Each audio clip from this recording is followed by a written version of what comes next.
Bonjour Didier Pittet. Bonjour. Alors on vous a beaucoup vu à la télévision pendant la pandémie et par rapport aux mesures qui étaient tantôt imposées, tantôt recommandées, parfois on ne savait plus très bien exactement. Bon, elles ont chaque fois été au nom de la santé publique ou de la diminution du nombre de décès, mais c'est bien une forme de santé publique. Et donc ces mesures ont été proposées dans les intérêts de chacun, ses intérêts à soi et les intérêts des autres. Il s'agissait de protéger les autres, aussi de se protéger soi-même. Et généralement, d'ailleurs, on a plus valorisé le fait de protéger les autres. On valorise un peu une forme d'altruisme, d'une certaine manière. Par exemple, pour le masque chirurgical, on disait que c'est pour protéger les autres plutôt que pour se protéger soi-même. Bon, dans les faits, quand on regardait comment les gens fonctionnaient, on s'est rendu assez vite compte que les mesures étaient mieux suivies s'il y avait un intérêt personnel à le faire. Comme souvent, pour ne pas dire comme toujours. Exactement. Alors, dans le milieu catholique, on disait « charité bien ordonnée commence par soi-même ». Bon, chez nous, c'est des calvinistes à Genève, c'est plutôt la condamnation de l'égoïsme humain, fruit de la chute probablement, et le regret que l'être humain soit plus altruiste. Bon, mais ça, c'est une manière un petit peu théologique de voir les choses, mais dans nos sociétés libérales, on dénonce quand même, on est très méfiant vis-à-vis du sacrifice de l'individu à des buts collectifs. La théorie de tous les droits de l'homme, c'est pour protéger l'individu contre les empiètements du collectif. Mais en temps de pandémie, où c'est quand même l'intérêt commun qui est en jeu, ça devient un peu difficile tout ça à conjuguer. Oui. Alors, je voulais savoir comment vous pensez-vous qu'en temps de pandémie, ou peut-être de manière plus générale, on doit conjuguer l'intérêt personnel et l'intérêt collectif. Ouais. Alors, je pense merci pour cette question, parce que c'est une excellente question. C'est vraiment toute la question, c'est de savoir, et je pense que aujourd'hui, quand on nous demande est-ce qu'on a bien fait finalement dans cette gestion de pandémie, j'aime bien dire qu'on n'a pas si bien fait que ça. Et je pense que oui, il y a certaines choses qu'on a très bien faites. On a réussi à faire en sorte que les hôpitaux fonctionnent, on a réussi à maintenir l'économie. Dans certains pays, on a dit c'est du quoi qu'il en coûte. Dans d'autres, on a fait un peu différemment. Et puis, on n'a pas toujours mesuré l'impact social de la pandémie. Malheureusement, il y a un gros impact social. Et puis, on a parfois même des difficultés à le mesurer. Puis, on n'a pas encore assez de recul pour le mesurer. Mais vous avez raison. Un des aspects absolument fondamentaux de cette attitude, c'est de savoir jusqu'où notre société peut et sait faire société. Et justement, pour faire société, eh bien, il faut faire la différence entre la protection individuelle et, évidemment, l'altruisme, c'est-à-dire la capacité que chacune a, en l'occurrence, quand on parle de protection, de se protéger, mais aussi de protéger autrui. Et tout est là, finalement. Et vous avez raison, dans le sens où, on le sait bien, au tout début de la première vague de Covid, chacun, finalement, réagissait pour lui-même. On a vu la ruée sur les solutions hydroalcooliques qui, fort heureusement, n'a pas duré très longtemps puisque, au fond, la formule avait été donnée et tout le monde était capable d'en produire. Parfois des bonnes, parfois des moins bonnes solutions. Par contre, à contrario, il y a eu ruée sur les masques, il y a eu augmentation du prix des masques, il y a eu la Chine qui produit 99% des masques qui finit par les garder pour elle-même, il y a eu ces situation dramatique sur les aéroports du monde entier où vous aviez des gens qui venaient acheter des cargaisons de masques destinés à certains pays avec des valises d'argent. Donc là, il n'y avait plus d'altruisme du tout. Et donc, c'est vrai que pour faire société, on doit apprendre, bien entendu, à se protéger, à protéger sa santé. C'est fondamentalement important. Le fait d'être en bonne santé fait qu'on est certainement plus avenant avec d'autres, plus compréhensible vis-à-vis des autres, et que finalement, l'étant, on améliore la capacité d'une institution à fonctionner, qu'elle soit un hôpital, une banque, une assurance ou une charpenterie, peu importe. Donc cet aspect d'être bien dans sa personne pour pouvoir donner aux autres et pour que cet altruisme soit véritablement fonctionnel, parce qu'on parle là d'un altruisme qui n'est pas juste un altruisme philosophique, mais un altruisme de vraie vérité, c'est-à-dire qui fait qu'on peut faire société, eh bien, il a un peu manqué pendant cette période. Et puis, il y a certains pays où il n'y avait pas d'altruisme, mais il y avait ces ordres qui venaient de très, très haut, et puis que tout le monde devait respecter. Alors, combien de temps ces systèmes peuvent fonctionner ? Est-ce juste au plan tant des droits humains que des droits de la société d'appliquer ce genre de stratégie? C'est toute une autre question. On a vu cependant qu'on n'a pas de régime politique idéal pour gérer des situations de crise comme celle-ci. Et ça, je crois que c'est très important. Et gestion de ces situations-là ne peut pas se faire sans tenir compte des personnes qui font la population. Vous pouvez donner tous les ordres que vous voulez, si ces ordres ne sont pas ou ne sont que mal suivis, l'efficacité de ces ordres ne sera pas là. Et c'est pour ça que de travailler ce nécessaire altruisme, je dirais, idéalement, on voudrait que tout le monde soit altruiste, n'est-ce pas, qu'on n'ait même pas besoin de l'enseigner. Ça n'est pas le cas, on l'a vu et on le verra et on continuera à le voir, est essentiel. Donc vous avez parfaitement raison. Si on devait finalement tirer les leçons de cette crise, on dirait, mais ne faudrait-il pas mieux que chacun développe cet aspect altruiste qui fait qu'en matière de prévention du risque, dans nos sociétés, on ne peut fonctionner que par ce juste raisonnement-là. Mais c'est vrai, parce que disons, lorsque la société fonctionne bien, on peut penser que l'altruisme, ou du moins la répartition des richesses, se fait par l'impôt essentiellement. Oui. Une fois que j'ai payé mes impôts, je pourrais me dispenser d'être altruiste, puisque les impôts sont par définition altruistes, puisqu'ils bénéficient aux plus défavorisés quand les choses se passent bien. Mais en temps de crise, les choses ont l'air tout à coup de changer. Alors, vous pensez que la crise, c'est plutôt un révélateur des bons côtés de l'être humain ou des mauvais côtés de l'être humain? Les deux, clairement. On a clairement vu, alors évidemment, moi qui travaillais au jour le jour dans un hôpital et qui avait la chance d'être en contact avec toute une série d'hôpitaux dans le monde, on a tout à fait vu que, au fond, la règle principale de la gestion de crise, elle est très simple. Dans une institution, dans un hôpital, eh bien, c'est la chaîne de commandement qui change. C'est-à-dire que d'habitude, pour donner un exemple tout bête, pour obtenir un crayon, on a 8 ou 10 signatures en ligne, n'est-ce pas? Ça commence par la personne qui les commande et ça passe par le secrétariat éventuellement de cette personne, puis ensuite des administrateurs. Et voilà, il y a toute une chaîne et ça prend du temps et malheureusement, ça occupe parfois beaucoup trop de monde. En temps de crise, la chaîne de commandement, elle change.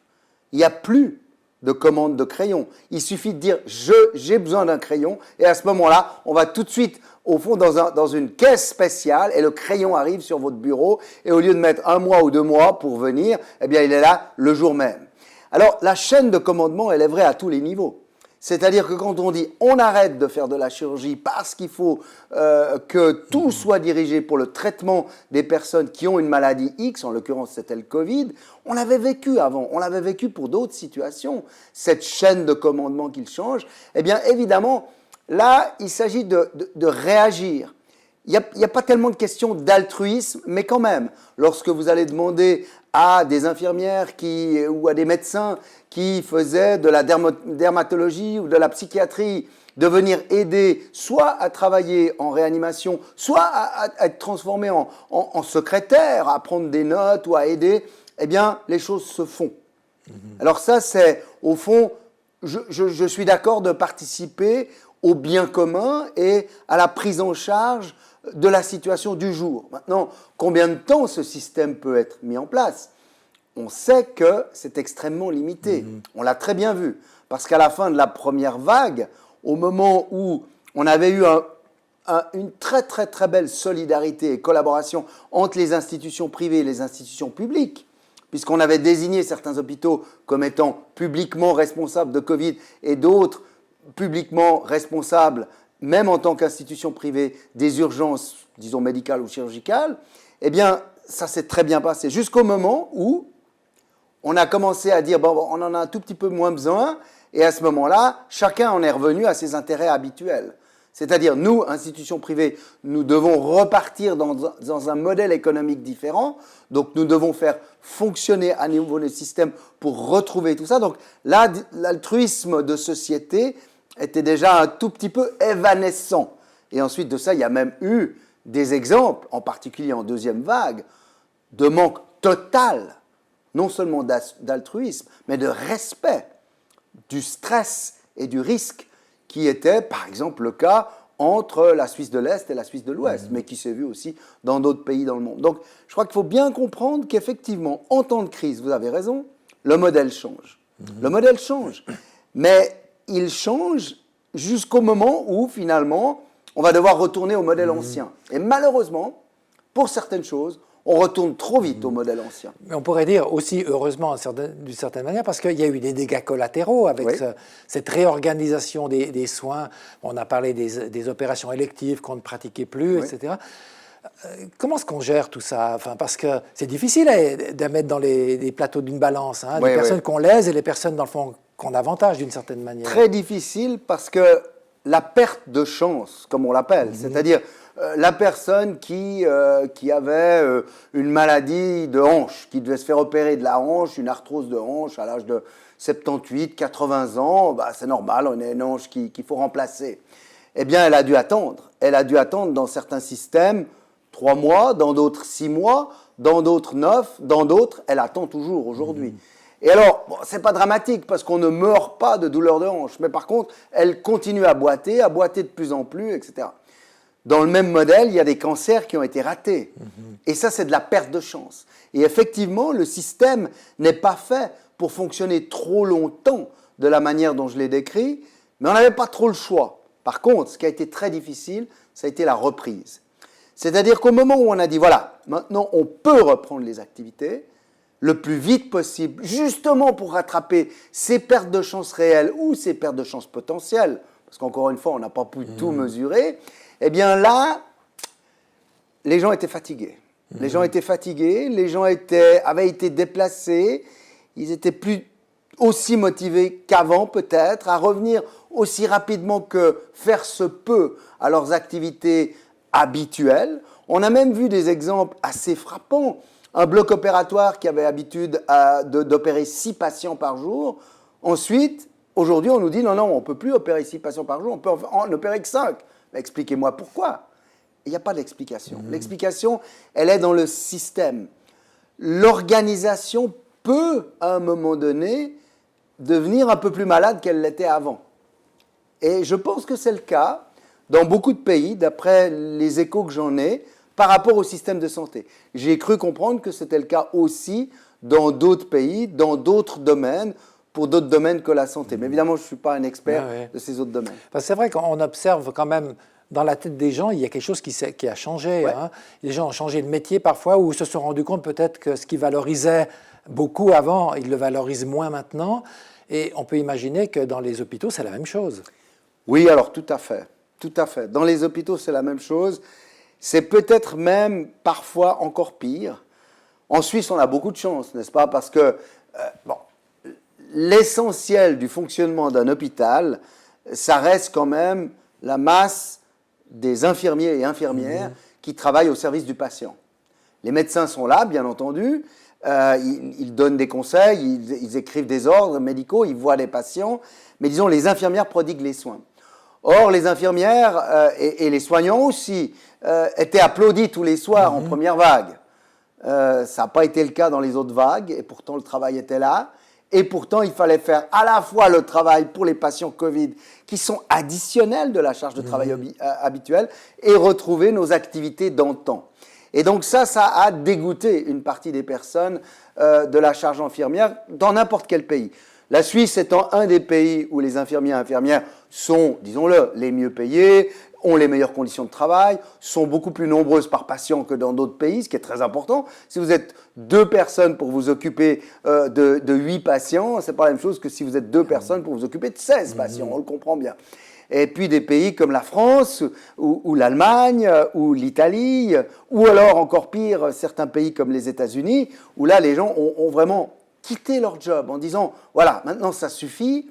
On a été des gens qui ont été au seuil de la rupture pendant des années. Ce Covid, on a bien voulu comprendre qu'il fallait qu'on soit là. On a été là, mais maintenant on quitte la profession.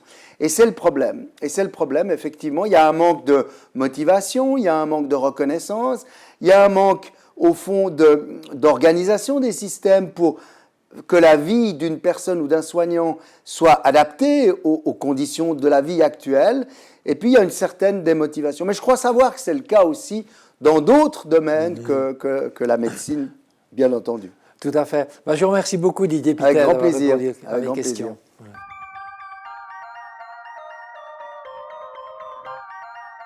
Bonjour Antoine. Bonjour. Bon, à la suite de notre pandémie, on répète assez souvent que nos autorités ont tardé à intervenir, voire qu'elles ont échoué. Mais on peut se dire, si on prend un peu de recul, qu'intervenir en limitant la liberté des citoyens, alors que, disons, je dis au hasard, je n'ai pas de données, mais qu'une personne sur 1000 est malade, donc limiter des libertés pour ça, ça paraît quand même assez disproportionné. Donc, ma première question, ce sera à partir de quand, d'après toi, une intervention publique se justifie-t-elle? Mais par ailleurs, les décisions politiques se sont appuyées sur des avis d'experts, qui eux-mêmes, les experts, donc, devaient calculer les risques, c'est-à-dire la probabilité des dommages. Or, on sait que l'être humain, et donc les experts un peu aussi, sont pas très bons quand ils doivent décider en contexte d'incertitude et en maniant des probabilités. Ainsi, par exemple, il y a les risques relatifs, puis il y a aussi les risques absolus. Et si on présente les uns ou les autres, ça ne donne pas le même résultat. Puis chacun, on connaît les biais cognitifs humains, chacun a quand même tendance, même inconsciemment, à utiliser les données qui confortent ses intuitions ou ses préjugés. Alors, ma deuxième question, ce serait la suivante. Si on veut vraiment être objectif, quelle serait la bonne méthode? Bon, peut-être un peu vaste, on va voir. Alors, voilà, ma première question, donc, comme je te l'ai dit, c'est à partir de quand penses-tu qu'une intervention publique, forcément limitative, se justifie-t-elle? Alors, merci Bernard pour cet entretien et pour ces questions. Concernant cette première question, je pense que malheureusement, on n'a pas de réponse définitive. Par exemple, on s'est mis à inifuger, à protéger contre l'incendie tous les sièges d'avion parce que les personnes, les passagers, les clients ont une aversion terrible à l'idée, qu'on peut comprendre, de mourir carbonisé dans une carlingue d'avion. Or, en fait, toute l'histoire de l'aéronautique montre que c'est extrêmement rare.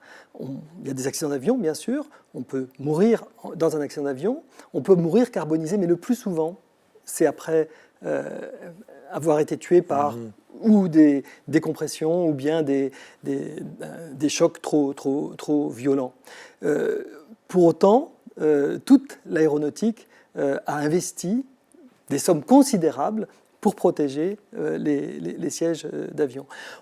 Quelque part, on peut se dire que dans cette pandémie, toute la question a été de la proportionnalité des réactions. Parce que le fait de se protéger, je dirais, de protéger les autres pour le bien public, est quelque chose que l'on voit très fréquemment et on restreint nos libertés considérablement quand il s'agit circulation routière, de la circulation routière, voilà, y compris même les feux rouges. Vous arrêtez un feu rouge en pleine nuit alors qu'il n'y a personne ni à droite ni à gauche et pour autant vous savez que si jamais vous grillez le feu rouge, vous allez avoir des ennuis potentiels. Mais vous le faites et vous restreignez votre liberté. Le fait de mettre des casques, parfois, ce n'est pas toujours pour préserver la vie de l'autre. Le feu rouge, c'est vraiment préserver la sienne et la vie des autres. Mais quand il s'agit de mettre une ceinture de sécurité, c'est essentiellement, finalement, la société qui estime que pour me protéger, je dois restreindre ma liberté. À fond, la société pense qu'on doit parfois protéger les gens contre eux-mêmes. C'est un peu ça l'idée. Alors, c'est cela l'idée, et c'est évidemment un petit peu différent lorsqu'il s'agit d'une épidémie, parce que non seulement je me protège, par exemple, en me vaccinant ou en me confinant, mais en plus, j'espère protéger les autres. Donc, quelque part, il y a dans le cadre de la gestion des épidémies une gestion qui est une restriction des libertés qui peut être absolument considérable. Quand on pense que finalement, dans beaucoup d'endroits au monde, au même moment, on a fermé des écoles, restreignant de ce fait d'ailleurs la scolarité des enfants, qu'on a confiné des gens. Encore, nous, en Suisse, on a été relativement épargnés par des mesures fortes, mais que ce soit chez nos voisins italiens, espagnols, français, on a vu à quel point les assignations à domicile, avec des périmètres de marche limités, surproduction de véritables Ausweis, avaient des relents terribles. En temps de paix, on n'avait jamais connu cela. Donc c'était d'une extrême violence, liberticide quelque part, mais ce dont on espérait, et ce dont d'ailleurs beaucoup d'études montraient, c'était que c'était des mesures qui permettaient d'empêcher la propagation du virus.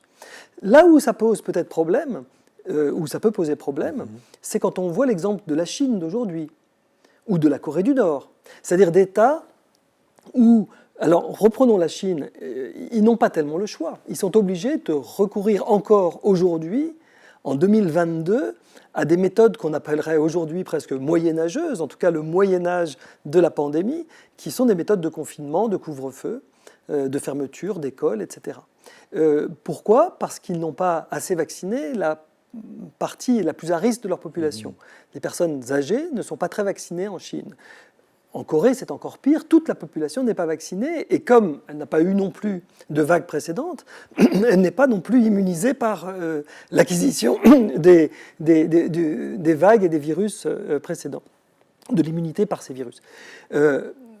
C'est questionnable, parce qu'on peut se dire, finalement, aujourd'hui, on fait souffrir une majorité de populations adultes actives et de jeunes, qui sont très très bien vaccinés en Chine, pour une proportion de personnes âgées de plus de 60 ans qui sont médiocrement vaccinées. Et finalement, on ne voit pas tellement les autorités chinoises dire « Ok, on n'a pas le choix, parce que sinon on va avoir une hécatombe comme il y a eu à Hong Kong, donc on est obligé de vous confiner, mais vous allez voir, on va vacciner les personnes âgées, ça va même être obligatoire, et ensuite on va pouvoir libérer tout le monde. » On n'entend pas ce discours-là. Dans les démocraties, ce discours a été plus équilibré. On a donné, bien sûr, la voix à tous ceux qui étaient pour la solidarité vers les générations les plus âgées et donc les plus à risque pour la pandémie de Covid, mais en échange d'un contrat tacite, social, qui était une très forte immunisation des personnes âgées. Cette question de la proportionnalité, je pense effectivement comme toi qu'elle est centrale, mais elle est aussi des fois surprenante parce que moi je me rappelle, donc je suis souvent en France où je discutais avec des collègues à l'INSERM et ils disaient oui, en France on a pris des moyens plus durs qu'en Suisse parce que le français ne suit pas les règles. Mais en fait ils ont très très bien suivi les règles, les Français. J'étais étonné, quand il y avait eu effectivement des confinements avec des périmètres déterminés, il n'y a pas eu de problème majeur. Donc peut-être ça révèle aussi un certain nombre de préjugés qu'on a sur l'être humain et que, dans le fond, l'être humain est peut-être plus raisonnable ou rationnel qu'on l'imagine.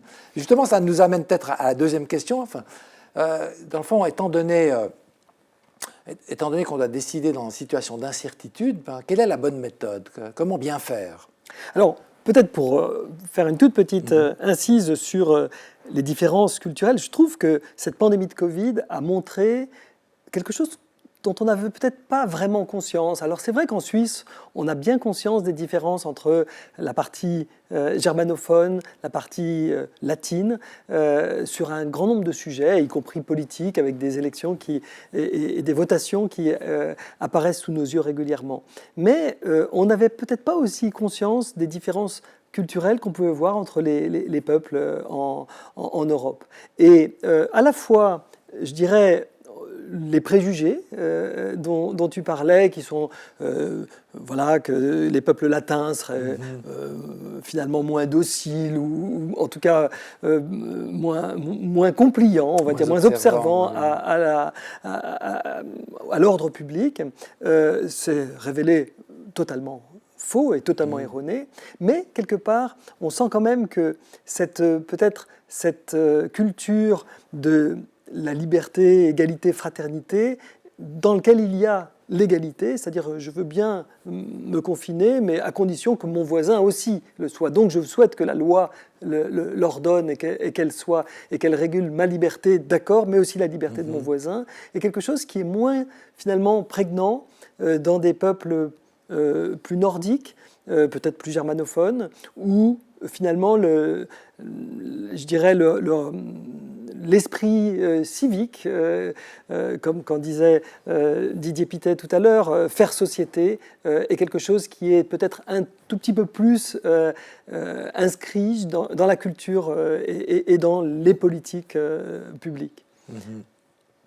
Ok, oui, il y a peut-être aussi le fait que le nord de l'Europe est plus, enfin, c'est un peu des préjugés ou enfin, des images, des stéréotypes, voilà le mot que je cherchais. Hein. On pense souvent que l'Europe du Nord est plus libérale, plus individualiste que l'Europe du Sud. Il y a probablement pas mal de choses à revoir là-dedans, d'autant que c'est très variable selon les individus.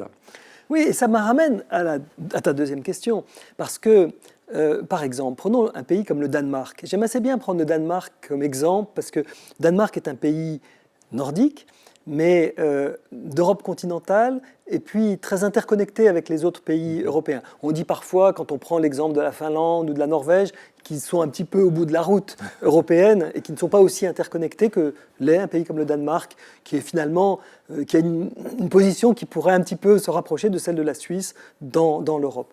Le Danemark a été le premier pays à confiner en 2020, juste après l'Italie.